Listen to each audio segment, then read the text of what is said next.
Movie की शुरुआत में हमें 2011 के समय का एक स्पेस मिशन को दिखाया जाता है, जहां 3 एस्ट्रोनॉट को स्पेस में भेजा गया होता है, जिनका नाम ब्रायन, जोई और मार्कस होता है। जहां ब्रायन और मार्कस स्पेस शटल को ठीक करने का काम कर रहे होते हैं, वहीं जोई उन्हें अंदर से इंस्ट्रक्शन दे रही होती है। जहां उन पर अचानक से स्पेस में एक अजीब सा एलियन जैसा क्रिएचर अटैक कर देता है, जो देखने में बिल्कुल किसी नैनो पार्टिकल्स की तरह लग रहा होता है। इस अटैक में मार्कस नाम का जो बंदा होता है, वह स्पेसशिप से अलग होकर अंतरिक्ष में कहीं खो जाता है और ब्रायन झटके खाकर स्पेसशिप में आ जाता है और यह सारी घटना वह अपनी आंखों से देखता है। इतना बड़ा झटका लगने के कारण स्पेसशिप पूरी तरह से अनस्टेबल हो जाता है और वह काफी तेजी से रोटेट होने लगता है। इसके बाद स्पेसशिप के अंदर वह जाता है, जहां वह जोई को बेहोश पाता है और वह स्पेसशिप का कमांड लेते हुए उसे पहले तो स्टेबल करता है। इसके बाद कोई और रास्ता ना पाते हुए वह स्पेसशिप को पृथ्वी पर लैंड करने का विचार बनाता है और उस स्पेसशिप को लेकर निकल जाता है। और इस बीच वह अपने खोए हुए एस्ट्रोनॉट को भी खोजने की कोशिश करता है, लेकिन कोई जवाब न मिलने पर वह निराश हो जाता है और अर्थ पर लैंड कर जाता है। 18 महीने के बाद नासा के कमेटी मेंबर्स इन्वेस्टिगेशन में सारा दोष ब्रायन का ही बताते हैं कि उसी के ह्यूमन एरर की वजह से यह दुर्घटना हुई है, ना कि किसी एलियन की वजह से यह सारी घटना हुई। और जो भी बेहोश होने के कारण उसके पास इस दुर्घटना का ज़्यादा इन्फॉर्मेशन नहीं होता, इसलिए वह ब्रायन को डिफेंड नहीं कर पाती। और नासा वालों को तो बस किसी दोषी की तलाश थी, किसी तरह इस दुर्घटना का इल्जाम किसी पर लगा सकें और वह ब्रायन को दोषी ठहराते हुए नासा से निकाल देते हैं। यह सारी घटना ब्रायन के लिए काफ़ी शर्मनाक होती है, क्योंकि मीडिया वाले उसके नाम को काफ़ी बुरी तरह से बदनाम करते हैं, जिसकी वजह से उसकी वाइफ भी उसे छोड़कर अपने बेटे को लेकर दूसरे शहर शिफ्ट हो जाती है और ब्रायन पूरी तरह से अकेला पड़ जाता है। और इसी तरह 10 साल बीत जाते हैं, जहां हमें एक और बंदे से मिलाया जाता है, जिसका नाम केसी हाउसमैन होता है, जो किसी यूनिवर्सिटी प्रोफेसर के कैबिन में जाकर सिक्योरिटी मून के करंट अफेयर्स और इंफॉर्मेशन कलेक्ट करता है। और इसके बाद वह वहां से निकलकर अपने पार्ट टाइम जॉब पर जाता है, जहां वह इस इंफॉर्मेशन को एनालिसिस करता है और उसे पता चलता है कि मून अपनी फिक्स्ड ऑर्बिट से भटक गया है और पृथ्वी के नजदीक आ रहा है। इसलिए केसी इस डिस्कवरी की इंफॉर्मेशन नासा वालों को देना चाहता है, लेकिन नासा वाले भी उसकी बातों का कोई जवाब नहीं देते और नासा की रिसेप्शनिस्ट उसके इन बातों का मजाक भी उड़ाती है। वहीं दूसरी तरफ जोई को नासा से अर्जेंट कॉल आता है कि उसे जल्दी से नासा के ऑफिस आना है, जिसके बाद वह जल्दी से तैयार होकर जाने वाली होती है, जिस पर उसके घर में रह रहा उसका बेटा और उसकी कैली नाम की पार्ट टाइम नैनी और उसकी फॉरेन एक्सचेंज स्टूडेंट उसके अचानक से कहीं जाने पर टोकती है और उसे उसके काम के लिए गुड लक कहती है। जिसके बाद जोई फटाक से अपने ऑफिस पहुंचती है, जहां वह अपने सभी कॉलिग्स के होश उड़े पाती है और उनसे इसका रीज़न पूछती है, जहां उसका स्टाफ उसे बताता है कि मून का फिक्स रास्ता जिस पर वह रोटेट किया करता था और पृथ्वी का चक्कर लगाया करता था, वह धीरे धीरे अपना रास्ता बदल रहा है और 3 हफ्तों के भीतर वह पृथ्वी से टकरा जाएगा। इस बात को सुनकर जोई को विश्वास नहीं होता, लेकिन चांद की स्थिति और कंप्यूटर की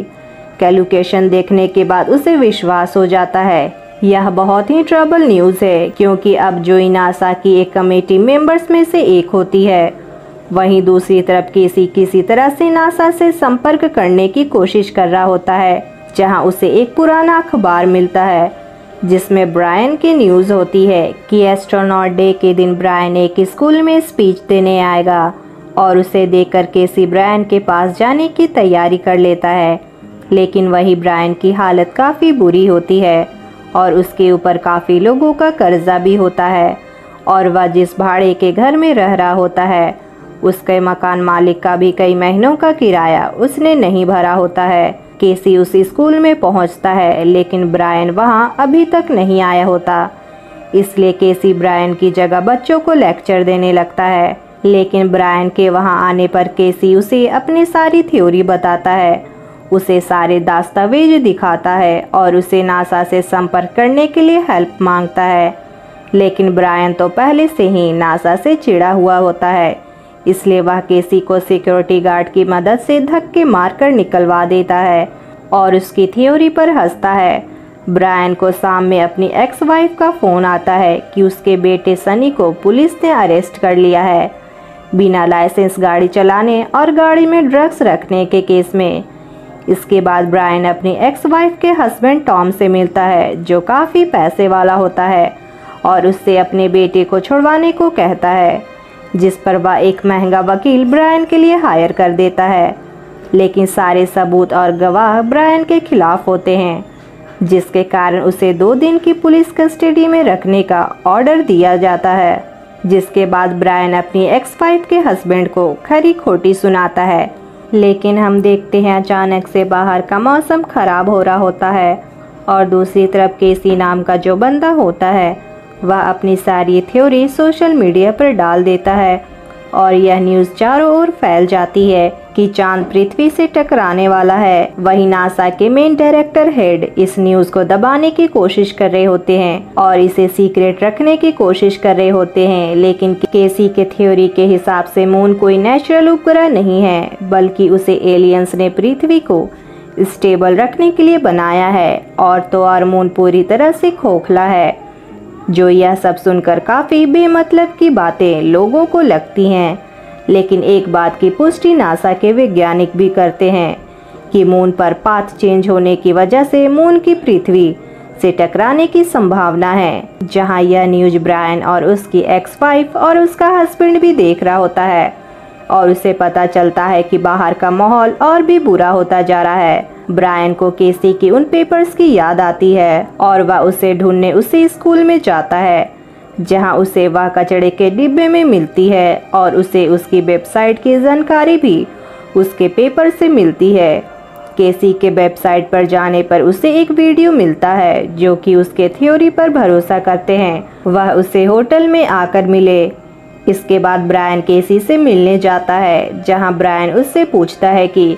उसने नासा से पहले मून के बारे में कैसे पता लगा लिया। जहां वह ब्रायन को अपने लॉन्ग डिस्टेंस प्लेनेटरी की खोज के बारे में बताता है और वह एक मेगा स्ट्रक्चर प्लैनेट को भी खोज रहा होता है जिसे आर्टिफिशियली एलियंस ने बनाया हो। लेकिन उसे इस बात की जानकारी नहीं थी कि हमारा मून ही आर्टिफिशियल है। और वह बताता है कि मून के कोर में कुछ हलचल होने के कारण ही मून ने अपना रास्ता बदला है और यह सब किसी एलियन का काम है जिसे ठीक किया जा सकता है। यह सब सुनकर ब्रायन काफ़ी हैरान होता है। वहीं दूसरी तरफ मून जैसे जैसे पृथ्वी के नज़दीक आ रहा होता है, मून की ग्रेविटी के कारण काफ़ी ऊंची ऊंची लहरें सुनामी के रूप में शहरों को तबाह कर रही होती है और वे लोग जहां मीटिंग कर रहे होते हैं वहां भी पानी घुस जाता है। किसी तरह वे लोग अपनी जान बचाते हुए बिल्डिंग के अपर फ्लोर की ओर चढ़ जाते हैं। दूसरी तरफ नासा के वैज्ञानिक मून की सिचुएशन जानने के लिए मून पर एक स्पेसक्राफ्ट भेजते हैं जो कुछ ही पलों में मून के ऑर्बिट में पहुंच जाता है, जहां उन्हें मून के सरफेस पर एक बहुत बड़ा होल नजर आता है और वे उसमें एक ड्रोन भेजते हैं जिससे उन्हें उस गड्ढे की गहराई पता चलती है। लेकिन 20 किलोमीटर गहराई के बाद वह ड्रोन अचानक से रुक जाता है और फिर वापस सरफेस की ओर आने लगता है, जो लोगों को काफ़ी अजीब लगता है। और हमें पता चलता है कि वह ड्रोन खुद ब खुद वापस नहीं आया था, बल्कि एक वॉर्म लाइक क्रिएचर उसे वापस लेकर आया होता है और वह उनके स्पेसक्राफ्ट पर हमला कर देता है और उन सारे एस्ट्रोनॉट की जान ले लेता है। जो यह सारी सिचुएशन नासा के वैज्ञानिक लाइव कैमरा से देख रहे होते हैं और नासा के मेन डायरेक्टर इस सिचुएशन को हाथ से निकलते देख वहां से भागने का फैसला करते हैं और अपनी पोजीशन जोई को सौंप देते हैं, जहां जोई कहती है इस सिचुएशन को वह अकेले कैसे संभालेगी। जहां नासा के डायरेक्टर अपनी आइडेंटिटी देते हुए उसे डेंड फील्ड से मिलने को कहता है, डेनफील्ड नासा में काफ़ी पुराने समय से काम कर रहा होता है, जिसके पास नासा के कई सारे डार्क सीक्रेट फाइल और इंफॉर्मेशन छुपे होते हैं। जोई उसे नासा का आईडी दिखाती है और डेनफील्ड उसे कई सारे वीडियोस दिखाता है, जिसमें से एक वीडियो में उसके और ब्रायन का मिशन होता है, जिसमें एक ब्लैक एलियन वॉर्म जैसा क्रिएचर होता है। जहां जोई समझ जाती है उस वक्त ब्रायन जो भी बोल रहा था वह बिल्कुल सच था और नासा वालों ने उसे झूठा बताकर इस सीक्रेट को छुपा दिया। जहां डेनफील्ड उसे मून के अपोलो मिशन के बारे में बताता है कि मून आर्टिफिशियल बनाया गया है, क्योंकि जब अपोलो मिशन मून पर लैंड करने की कोशिश कर रहा था तो जैसे कोई अनजान ताकत उन्हें लैंड करने से रोक रही होती है और वे लोग जैसे ही इलेक्ट्रॉनिक्स को बंद कर देते हैं वैसे ही उन्हें डिस्टरबेंस आना बंद हो जाता है और वे आराम से लैंड कर पाते हैं और उन्हें ऐसी ऐसी चीज़ें वहां मिलती हैं जिसे एक्सप्लेन करना नामुमकिन है। इसलिए अपोलो मिशन की कुछ बातों को सीक्रेट रखा गया है और मैं भी उसी मिशन का हिस्सा था और मेरी किसी भी बात पर भरोसा नहीं किया गया और मुझे पागल करार दिया गया। तभी जोई के पास उसके हस्बैंड का कॉल आता है, जो उसे मून पर मिलिट्री द्वारा न्यूक्लियर अटैक होने की आशंका जताता है, जिस बात से जोई थोड़ा चिंतित हो जाती है। अगर मिलिट्री ने चांद को उड़ा दिया तो उसके टुकड़े पृथ्वी को तबाह कर देंगे और तो और पृथ्वी पर बहुत सारा रेडिएशन भी फैल जाएगा, जिसके बाद यहाँ कभी जिंदगी पनप नहीं पाएगी। इसलिए जोई उनसे मीटिंग करके उनके प्लान को ड्रॉप करने को कहती है, लेकिन मिलिट्री वाले उसकी एक भी बात नहीं सुनते और उस मीटिंग को वहीं छोड़कर चले जाते हैं, जहां जोई का हस्बैंड भी उस मीटिंग में होता है। सभी के जाने के बाद जनरल डोंग, जो जोई का हस्बैंड होता है, उसे मिलिट्री के बंकर में अपने बेटे के साथ आने के लिए कहता है, जिसके बाद जोई ब्रायन को ट्रैक करती है और उसके साथ केसी को भी नासा के हेडक्वार्टर से लेकर आती है, जहां उन्हें सारी सिचुएशन बताती है और उसे अपने साथ काम करने का ऑफर देती है, जिसे ब्रायन रिजेक्ट कर देता है। जिस पर जोई उसे कहती है कि तुम्हारी ही जान खतरे में नहीं बल्कि पूरी पृथ्वी के साथ तुम्हारे परिवार की भी जान खतरे में है। कुछ देर सोचने के बाद ब्रायन अपनी फैमिली की और एक्स वाइफ की फैमिली को सिक्योरिटी के साथ बंकर में ले जाने और अपने बेटे को जेल से छुड़वाने का ऑफर रखता है, जिसे जोई मान लेती है। जिसके बाद जोई और मिलिट्री ऑफिसर मिलकर एक प्लान बनाते हैं, जिसमें जोई और ब्रायन उन्हें सेफ्टी के साथ अंतरिक्ष में पहुंचाएंगे और वहीं मिलिट्री ऑफिसर उस वॉर्म लाइक एलियन क्रिएचर पर न्यूक्लियर अटैक करेंगे। जहां मिलिट्री ऑफिसर बताते हैं कि उस न्यूक्लियर बम से कोड्स को हटा दिया गया है, जिससे कोई भी आदमी आसानी से रिमोट के बटन को 2 बार क्लिक करके उस बॉम्ब को एक्टिवेट कर सकता है और एक क्लिक करके उसे ब्लास्ट कर सकता है। जिसके बाद वे स्पेस शटल को तैयार करते हैं स्पेस में ले जाने के लिए, लेकिन इसी बीच एक बहुत बड़ा भूकंप आ जाता है और भूकंप के झटके के कारण उनके 3 इंजनों में से एक इंजन खराब हो जाता है। इस घटना के कारण उनका यह प्लान भी खराब हो जाता है और वे सभी हार मान जाते हैं और इस प्लान को ड्रॉप कर दिया जाता है। जिसके बाद जोई वहां पर काम कर रहे सभी नासा के मेंबर्स और मिलिट्री ऑफिसर को इसकी खबर देती है और सभी को सेफली बंकर में जाने का आदेश देती है। वे सभी वहां से चले जाते हैं और वहीं ब्रायन का बेटा भी वहां आ चुका होता है और ब्रायन और उसका बेटा आपस में गले मिलते हैं और बंकर की ओर जाने के लिए तैयार फ्लाइट में बैठने वाले होते हैं। तभी ब्रायन गौर करता है कि केसी अभी तक नासा के कमांडिंग सेंटर में है और वह लोग उसे लेने के लिए जाते हैं, जहां केसी उन्हें सुझाव देता है कि हम एक इंजन के साथ भी टेक ऑफ कर सकते हैं जब मून बिल्कुल हमारे ऊपर हो और ग्रेविटी बिल्कुल ना के बराबर हो, तो हम एक इंजन के सहारे भी स्पेस में जा सकते हैं और सैले कैलकुलेशन भी दिखाता है। यह देखकर जोई और ब्रायन उस प्लान को फॉलो करने के लिए तैयार हो जाते हैं, जहां जोई अपने बेटे को फोन देते हुए उसके पिता से बात करती है और ब्रायन के साथ उसे बंकर की ओर भेज देती है। जोई सभी नासा के स्टाफ को बंकर की ओर भेज देती है, इसलिए अंत में उन्हें ही खुद सारे काम करने पड़ते हैं और केसी को लेकर जोई और ब्रायन अंतरिक्ष में जाने के लिए तैयार हो जाते हैं। जिसके बाद फिर से मून उनके ऊपर आता है और एक विशाल लहर भी साथ में लेकर आता है लेकिन लहर से टकराने से पहले ही वे लोग टेक ऑफ कर जाते हैं और अंतरिक्ष में पहुंच जाते हैं। मून उन्हें अपनी ओर खींचने लगता है और उनकी टक्कर मून के निकले मलबा से हो जाती है और उनके स्पेसशिप को काफ़ी नुकसान पहुंचता है। लेकिन जैसे तैसे करते हुए वे लोग मून के ऑर्बिट में पहुंच जाते हैं। वहीं दूसरी तरफ सनी की कार को कुछ गुंडे रोक लेते हैं और उससे उसकी कार छीन लेते हैं, जिसके बाद सनी उन दोनों को लेकर दूसरे डायरेक्शन में जाता है जहां उसके सौतेले पिता का घर था और वह अपनी मॉम और उसके फैमिली से मिलता है। वे लोग वहां से एक कार लेकर बंकर की ओर निकलते हैं, लेकिन बीच में ही वे लोग कुछ सप्लाईज लेने के लिए रुक जाते हैं और मून काफ़ी धरती के नज़दीक आ चुका होता है और मून के टुकड़े पृथ्वी से टकरा रहे होते हैं। उन्हें जल्दी ही अंदाजा हो जाता है कि मून के गुरुत्वाकर्षण के कारण हमारा एयरमॉस्फेयर भी नहीं बचेगा, जिसके कारण हम सांस नहीं ले पाएंगे। इसलिए वे लोग वहां ऑक्सीजन टैंक ढूंढते हैं और किस्मत से उन्हें मिल भी जाती है। लेकिन तभी वहां हथियारबंद वही लुटेरे आ जाते हैं जिन्होंने पहली बार उनकी कार को लूटा था। लेकिन इस बार सनी उन्हें बंदूक की नोक पर डरा देता है और अपने सारे सप्लाईज को लेकर निकल जाता है। लेकिन फिर भी वह लुटेरे उनका पीछा नहीं छोड़ते और उनके कार के पीछे पड़ जाते हैं। लेकिन सनी भी काफ़ी खतरनाक ड्राइविंग करता है और उन्हें चकमा देकर वहां से निकल जाता है।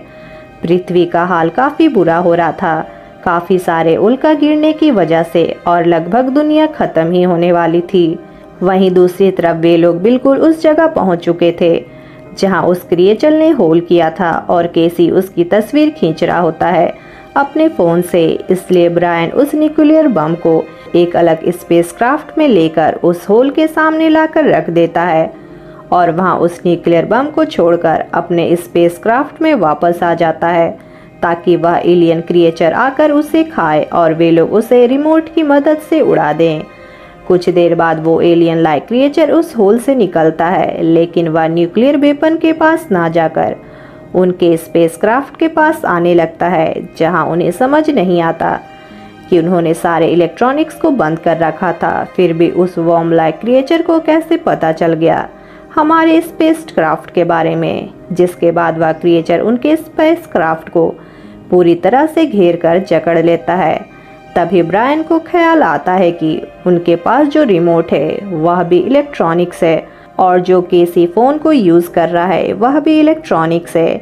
इसलिए ब्रायन केसी का फ़ोन फोड़ देता है और उस रिमोट को भी बंद कर देता है, जिसके कारण वह वॉर्म स्पेसक्राफ्ट को छोड़कर फिर से अपने होल में चला जाता है, जहां उन्हें पता चलता है कि वह ऐसे इलेक्ट्रॉनिक चीज़ों को टारगेट करता है जिसमें कोई ऑर्गेनिक मटेरियल हो, जैसे कि इंसान, और यह एलियन इंसानों को मारने के लिए ही बना है। इसलिए वे लोग बॉम्ब को अपने साथ ले जाते हैं और वे खुद उस होल में चले जाते हैं। चंद्रमा के 20 किलोमीटर अंदर जाने के बाद उनका स्पेसक्राफ्ट खुद ब खुद ऑटोमेटिक आगे जाने लगता है और अंदर जाने के बाद वह देखते हैं कि मून अंदर से बिल्कुल खोखला है और उसके अंदर एक वाइट स्टार है, जिससे उस मून को पावर मिलती है, जिसमें वह एलियन लाइक क्रिएचर चिपका हुआ होता है। वह एलियन उनके स्पेसक्राफ्ट को देखकर उनका पीछा करने लगता है, लेकिन उनका स्पेसक्राफ्ट एक एलियन के एयरबेस में आकर लैंड कर जाता है, जिसमें वह एलियन क्रिएचर घुस नहीं पाता। लेकिन लैंडिंग खराब होने की वजह से उनके एयरक्राफ्ट में लीकेज होने लगती है और वह सारे बेहोश हो जाते हैं, जहां हम देखते हैं कि उन्हें कोई स्कैन करता है और वहां ऑक्सीजन भी छोड़ता है और ब्रायन को अपने साथ ले जाता है। कुछ देर बाद केसी और जोई की आंखें खुलती हैं और उन्हें पता चलता है कि यहाँ पर्याप्त ऑक्सीजन है सांस लेने के लिए, लेकिन वह लोग वहाँ ब्रायन को नहीं पाते, इसलिए वे लोग उसे ढूंढने के लिए अंदर जाते हैं।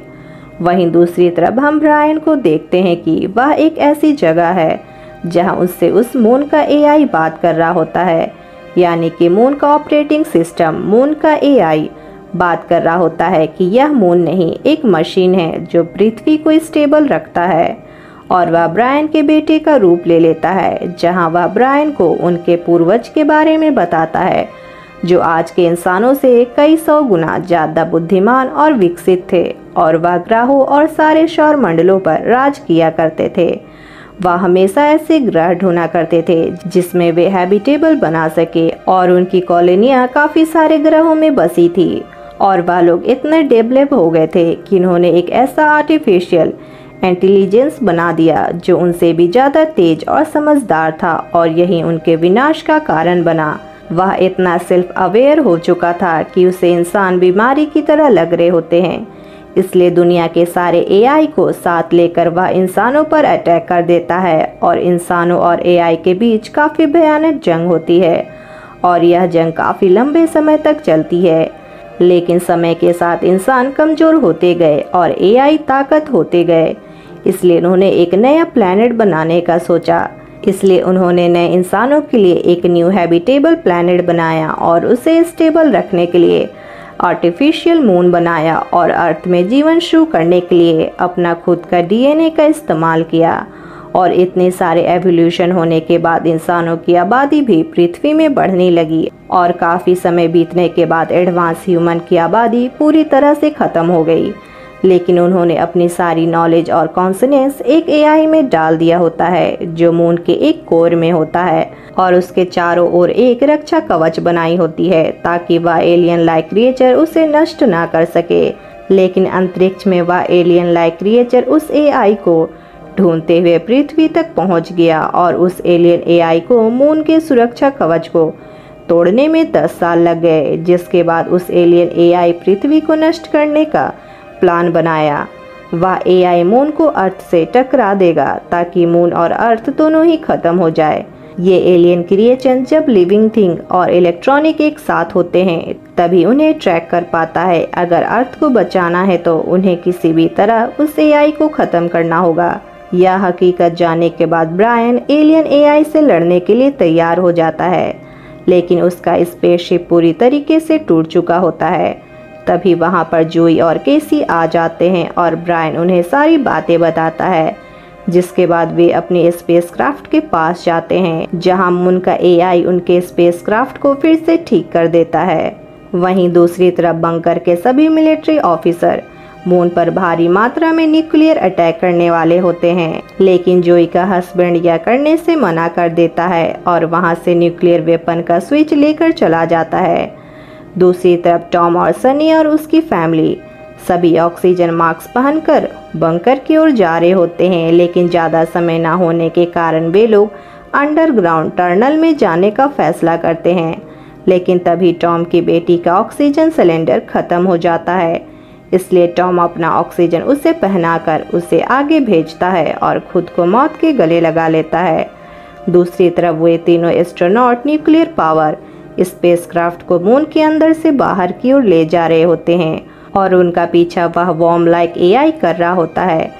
जहां वे उसी गड्ढे के मुहाने तक पहुंच जाते हैं भागते भागते। और तभी एसी खुद को सेक्रीफाइस करते हुए न्यूक्लियर वेपन लेकर वॉर्म लाइक एआई से टकरा जाता है और ब्रायन और जोई को निकलने का मौका देता है और एक बड़े धमाके के साथ उस एआई को ख़त्म कर देता है। वहीं चंद्रमा पृथ्वी के वायुमंडल में प्रवेश कर चुका होता है, जहां उसका फ़ायदा उठाते जोई और ब्रायन स्पेसक्राफ्ट को डायरेक्ट धरती पर लैंड करते हैं और मून पृथ्वी से धीरे धीरे दूर होता जाता है और चंद घंटों में वह पृथ्वी से दूरी बना लेता है,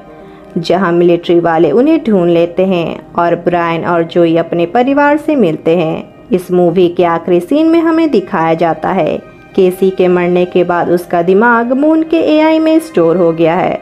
और अब केसी भी मून का हिस्सा बन चुका है। और इसी के साथ ये मूवी यहीं एंड हो जाती है। तो आपको ये मूवी कैसी लगी हमें कमेंट करके ज़रूर बताएं और लाइक शेयर सब्सक्राइब करना ना भूलें। मिलेंगे नेक्स्ट वीडियो में, तब तक के लिए बाय बाय।